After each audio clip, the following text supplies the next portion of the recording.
Hey everyone, welcome back to the channel. Today's topic is really a hot button issue.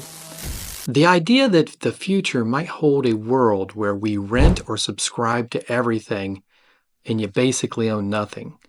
This concept often linked to the World Economic Forum, WEF, and their Great Reset agenda suggests a shift away from traditional ownership of things like cars and even real estate. Now, I know this might sound crazy, right? But let's break it down and then let's see what's really going on here. You'll own nothing and be happy idea is something that elites want to push you and I to do. It explores a world where access replaces ownership. Think of it like this. Instead of owning a car, you might subscribe to a car sharing service that gives you access to a variety of vehicles whenever you need them. Now I know this, you might be thinking, hey, this actually sounds pretty good. But think about it. You do not own that car. So they don't want you to own anything. And that company that owns that car could limit on when you go places and what you do and what they might think is necessary. And here's the catch. Some folks worry that this could lead to a loss of control of freedom. So just like I suggested, they fear a future where corporations and government hold all the cards, deciding what we have access to and at what cost. Now, the World Economic Forum, or WEF, is a powerful group, and they're bringing together world leaders and businesses. Their Great Reset is a plan to rebuild the global economy after the pandemic that just happened a few years ago. Their focus is on sustainability, and fairness is what they are saying they want to do. Now, I see it as a focus on taking away your stuff entirely so that they can control every aspect of your life. And the elite will spin it in a way that sounds really good, but it's not going to be good for our freedom. And then the real estate angle, since I focus on real estate, is very interesting. And traditional home ownership may become a thing of the past if this all takes place. And I really think it could happen. There'll be a push in things like long-term rentals or co-living arrangements to move forward with how you live, especially in big cities, especially with how much the housing costs now. So you'll not own any property. And later on, we're going to explain how this will make you poor. Okay, so what can you do about it? Well, knowledge is power, right? So by understanding these trends or what's going on worldwide, you can make informed decisions about your future. So whether it's exploring alternative investment options or getting involved in discussions about responsible development, there are ways to stop this potential shift to not owning anything. Okay, so we're going to get started and talk about the Great Reset. First, let's look at the dark cloud that's coming for humans, and it's called central bank digital currencies, or CBDCs, which is the threat to property ownership and ownership of anything. The introduction of the CBDCs could be a critical part of this new financial world order that they're talking about. CBDCs are programmable digital currencies controlled by central banks. Now, with central banks and the government controlling this, they can easily limit your property ownership and financial freedom and anything else that you want to buy. Okay, so here's why. Control over your cash. Imagine if the bank could freeze your money for any reason. With CBDCs, that can definitely become a reality. Also, limited choices. What if you can't buy that new gadget because your CBDC is programmed for essentials only? So you want to buy that new iPhone. Nope, not going to be able to do it. They'll not allow you because your current iPhone is still good. You don't need a new one. So property dreams, are going to put on hold. So buying a house might get trickier if the bank limits how much CBDC you can use for a down payment. They can make it hard for you to buy a home because they want the government or investment groups to buy properties in that area that you want to buy. And they're not going to let you buy there. Second one is potential loss of privacy and control. So end to transactional privacy. A CBDC, by their very nature, rely on digital ledgers. So these ledgers, unlike cash, create a complete record of every transaction. This record can include the amount of money you spent, the time and date of the transaction of whatever you bought, the location of the purchase, if that geolocation is enabled, the identities of both the buyer and the seller, depending on the CBDC design. And this level of detail will allow authorities to track not just criminal activity, which I know you're saying, hey, tracking criminals, great, that would stop that. But it's going to track every single thing you do, from spending habits. Imagine a world where your morning coffee purchase or weekend shopping spree is readily available for scrutiny by anyone with access, including advertisers or even future employers. Then you've got political contributions. So you want to make a political contribution and you want it to be anonymous, it's not anymore. They'll know who you donated to. And that could affect free speech. Okay, next, programmable money and loss of control. CBDCs could be programmed with restrictions on how they can be used. This raises a number of concerning possibilities. Expiration dates. Imagine your paycheck having an expiration date, forcing you to spend it within a certain time frame. This could be used to stimulate the economy, but could also limit your financial autonomy. Then you've got things like geofencing. Transactions could be limited to specific locations or types of businesses. This could be used to control purchases of unhealthy foods or age-restricted items, but also raises concerns about government overreach. Then you have blacklisting.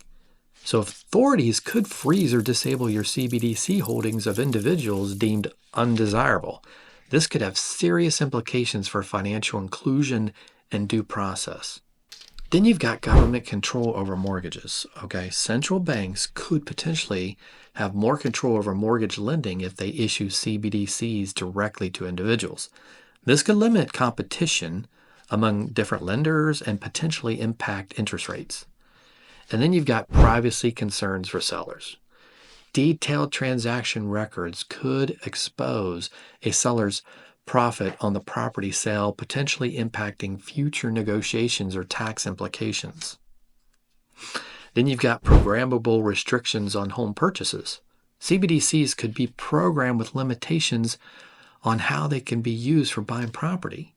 For example, there could be restrictions on the type of property, luxury versus a starter home, or location in specific areas that can be purchased with the CBDCs. Next, the elites and the Great Reset. Let's talk about that a little bit.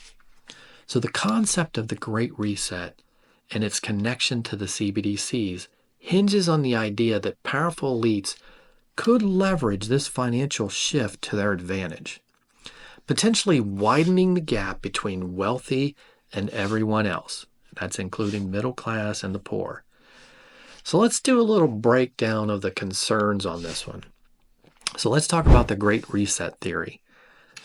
So this theory, often phrased as conspiracy theory, suggests that a coordinated effort by global elites, powerful individuals and institutions, if you've seen the World Economic Forum, you know what I'm talking about, to use major crises such as the COVID-19 pandemic as a springboard for a complete economic and societal overhaul.